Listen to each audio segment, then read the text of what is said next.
wala pa. Lapit lang pala talaga ng bahay niyo, no? Hindi ka na nasanay. Anong chapter mo na? Chapter 7 na. Taray, ikaw na. Tara, let's start.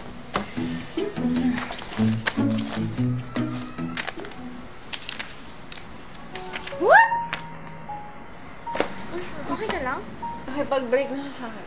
Bakit? Ano nangyari? Hindi ko alam. It's gonna be okay. Everything happens for a reason.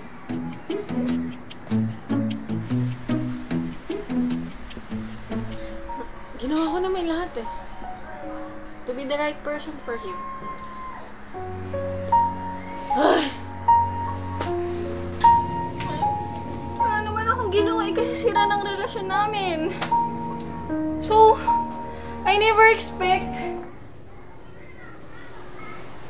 Di ka naman nakikinig eh.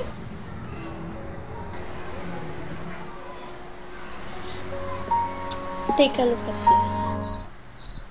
Wow. Sarap kasi. Hindi. Ganito kasi yun. Pag may mga na-encounter tayong mga problema, nakakalimutan natin yung mga magagandang bagay na meron tayo sa future. Hanggang wala sila.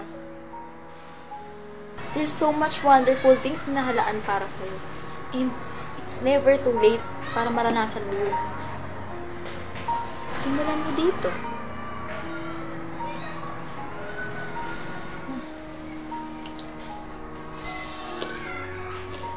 Tama ka.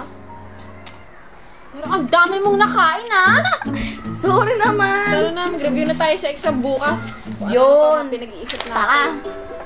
So, ayun. Sa chapter 7, balancing chemical equation. Uy, kilala mo si girl. Ano ba? Mag-aral na mga tayo. Diyan ka na naman.